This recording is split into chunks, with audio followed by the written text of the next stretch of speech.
Thanks everybody for joining this webinar on how to use SEM's new risk questionnaire. Before we get started, I wanted to let you know about some features of Teams which you're using to view this meeting. There are two important things that you want to know about. One of them is pretty cool. You can actually pause, even though that this is a live event, you can pause it and come back to it later. You can rewind and catch up to where the live event is as well. If you see at the bottom of your screen, sort of like on YouTube, there's a little pause button and then a scroll thing where you can drag where you are at in the stream. And then the other is there is a Q&A available as well. You should have seen that as soon as you joined. You can submit questions anonymously or put your name if you would like. So as we go through the webinar, if you have any questions, go ahead and submit them there and we'll get to that at the end. With all that being said, I'm going to turn it over to our Chief Investment Officer, Jeff Hybeck. All right, thanks, Dustin. That was the voice you heard that giving us the intro. And Dustin is our Director of Technology here at SEM. And you might think it odd to have a IT guy introducing and running a webinar, but he's actually here for a couple of reasons. One, to actually run all the technology behind the scenes. Microsoft Teams is one of the many improvements Dustin has given us here at SEM since he joined us a little over a year ago.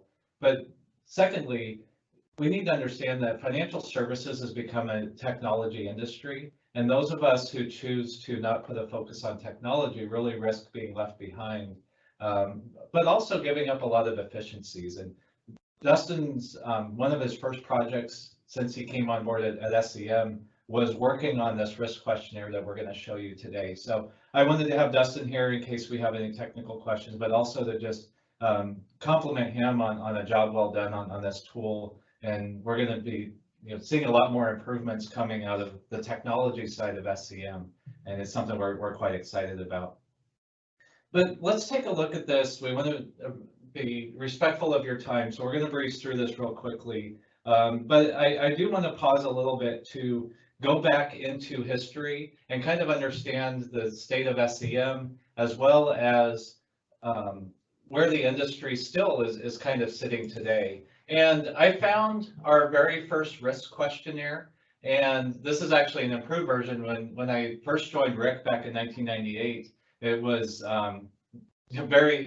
very simple, but we added a few things that we had to get for our new account form. And what you'll notice on here is these are the suitability questions, and they were specifically designed to address what the SEC required us as registered investment advisors to gather. And if you zoom in real closely, you'll see the risk tolerance says above average, average, below average, or none. And that is pretty much, with a lot of broker dealers even today, is what you see, but it's not very descriptive, and it doesn't really help us design portfolios. What we moved to and what we've understood is risk tolerance is both art and science. The easy part that most of us have always learned about and we were educated on and the regulators focus on is that ability side. It's the hard data, your time horizon, your net worth, all those things that we saw at the top of our new account form were things that we were always focusing on, and that's how most portfolios were designed. But what we've learned at SEM as we've gone throughout several market cycles is the willingness side really overrides the ability in a lot of cases. And we wanted to be able to, one, score out portfolios to focus more on the willingness, as well as then including where we are at with the ability when we created portfolios. So that led us to this questionnaire. Many of you longer term advisors recognize this. This was the first step out of the old above average, average, below average risk tolerance questions. And what we were trying to do when we launched this about 12 years ago was to have some sort of a feel for that willingness side and the personality. And it's really served us well. We've tweaked some of the 6 questions over the years, but the spirit of that questionnaire has served us well over the last 12 years. But what we learned as I studied more on investor psychology was this version did not do enough to focus on some of the personality expectations and things like that go along with the investor. So about a year ago, it was actually I was in the Tucson office a year ago when we worked on this project, we finalized it. And I took a lot of the research from Dr. Kahneman and Richard Thaler and some of the other behavioral economists out there to figure out, well, what are some questions that we can ask to get a better feel for personality and expectations? Because what we find during bull markets is if we're too focused on only the risk management and not focusing on some of those other personality traits, we're going to end up with clients who are not satisfied with what they're getting. So we only added 4 questions to our original 6. And the original 6 all survived in some format, which was important to me because we have used those questions for so long. But what I really appreciate about this is how in just 10 questions, we can do the job that some of these more sophisticated ones out there, the 35 to 50 question ones from some of the bigger name providers. We extensively tested this over the last 2 to 3 years, and we get basically the same results, but with much fewer questions. And one thing that we are now going towards is this questionnaire here, it needs to go away. So if you're still using it and you know who you are, starting today, we would like you to navigate to our new 10 question questionnaire, and preferably we would like you to start using the new tool because we've taken these 10 questions and we've worked with Dustin to put them onto our website. And it's very easy to get to. You go to semwealth.com, and right here at the top of the page, right above the Powered by E-Trade, which by the way takes you right to E-Trade's portal, if you click that button there, is the Take Our Risk questionnaire here. And what's very nice about this is it's very friendly to what size of screen you're on. Dustin will show us at the end how you can get how it looks on the iPhone, all sorts of different things. But this questionnaire here is something that is going to really walk you through everything. And so we'll quickly, as we go through here, just go through some of these questions on there. You'll see all sorts of different account types on there. Basically every account you can open with us at SEM is listed on there, and you you put in your dollar amount, and that'll become important here in just a second. So when you hit the begin questionnaire, what's nice is you get the disclaimer. We all know that everybody reads these things thoroughly and understands them before they click agree. Once you click agree, you get into the questions. And this is my favorite thing and why we really advocate using the online one, because now instead of asking you a percentage, what we've learned psychologically is individuals think more in terms of dollars than percents. And so you have these percentages here. Something else you'll see as you go throughout here is some graphic representations. We know some people are more visual learners, and then there's a few questions where I think the chart up here is important. And I'm just going to quickly do some numbers here. Time horizon questions, expectations, basically what they're expecting from their portfolio. And then the question that my favorite one that all these years that I think is really telling is what's most important for your portfolio. Here's where we get to expectations and where the chart can come in handy there is we have different average returns, but as we know, it's very rare for you to hit that average return on any single calendar year. And these are actual benchmark portfolios provided by Morningstar. And as you can see, is as you move up barely on the average, you start seeing much lower individual years. So the client needs to understand when they pick an average, what their worst year could look like. And that's why we put that question in there. And then we have expectations on upside and downside capture. Again, not guarantees, but just something that we want to get a feel for when we design the portfolios for the client. And then my favorite one is, it's hard to exactly put yourself in the shoes, but we wanted to give a scenario of we're going into a recession, unemployment rates were climbing, and stocks had already fallen 25%. What would you likely do? And this is something important because it helps frame where they would be at as far as their relationship with you, the advisor, and some of the things that they might do with their portfolio. And then finally, we just get into a few more personality questions, what they think of in the term word risk, because there's lots of definitions, and then finally how they describe their personality. And then what's nice here is when they click this, they're going to be able to get their results, and we're just disclosing that this will be automatically forwarded to SEM, and then forward it on to you as their advisor. And so obviously we need them to okay that we're going to send those off to you as the advisor. And so now we get into the results. And what I really like about this is, one, the ease of use. You get your feedback right away. We have the personality and some of the things they're going to be watching for. And then what the SEM risk score is. But then more importantly, we will convert what portfolio we're recommending to a riskalyze score. And just real briefly, because we don't have a lot of time in this webinar to go into, I don't mind you using riskalyze. I think it can be a good tool, but it's a singular question out of our 10. What I ask people to do if they're using riskalyze is take this 6-month loss, double it. So now in this case of Joe, you're at 28%. So when you go to answer our first question, which is what loss would you feel uncomfortable? In Joe's case, you would put 30% for D, or maybe you could do C for 20%. That's the extent of riskalyze. That's just one of the 10 questions. But then we go ahead, for those of you using riskalyze or Risk, and give you the score right there. And then how they answered the rest of the questions. Remember, you're going to get a copy of this so that you can then talk it over with the client and see what they answered as far as some of the suitability, what their preferences are for both the portfolio range of returns and up and down capture. And then we get into the good stuff of the portfolio that we're recommending. And notice this is key. Never before with SEM have you ever been able to get a recommendation right there. And what we did over the last 2 years is we tried to take the way our brains allocated things, and we wrote a bunch of different rules and different portfolios. And this is essentially where our starting point would be if you were to ask us to do a proposal. And the portfolio that we generated, you get all the statistics there, both up and down capture, average equity, the maximum loss, and everything there.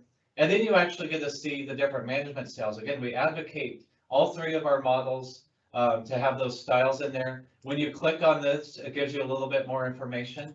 And then it gives you basically a plug and play investment allocation. And so, and you can even get a definition there. So for most people and most clients, you could get this allocation and go. You could write this on the new account form and you're ready to go. And one of the things that's important for you to understand is these portfolios are designed, these numbered portfolios are just some of the options that you can get. And you can see on the return versus risk scale, they're very efficient. You do start to have some tweaks that you as the advisor can make. You might decide, well, I want only AmeriGuard for this client. And that's okay, but realize that they're not going to have as much diversification. So these portfolios are designed to be the best, given all the answers that we got, allocation that we could do with the portfolio. Now, there's a few things that you can do as far as working with the results. On our website, if you go right here on the main page under advisors and the paperwork checklist, is you can get the old written questionnaire. And what's important on there is on the questionnaire in the back, we have a bunch of different allocation portfolios that you can start from for some of the different providers that we have. But also, more importantly, is we have this toolkit. And we don't have time for this today. It'll be an upcoming SEM University topic that we're going to go over. But this toolkit will automatically launch your Excel and download it for you. And if you have questions on that, we can go over that. But inside the toolkit, you'll actually be able to go ahead and customize your portfolio allocation. And so in closing, what we wanted to do is come up with something that works well for all of our advisors. We know everybody runs their accounts differently. As I mentioned, we're kind of running out of time today, so I don't have time to show the mobile version, but it works on smartphones, your tablet. It's on the go. So if you do your meetings on your iPad, you can launch this questionnaire right there. So it's something that we can really customize. Also, if you have specific questions on how to implement this in your practice, we don't call what everybody else in the industry would call wholesalers, our team out there of Tim and Garland and Cody, and we've just added Courtney. They're business development consultants. They're there to help learn your business and then help show you how to use some of the tools that you have available when you work with SEM.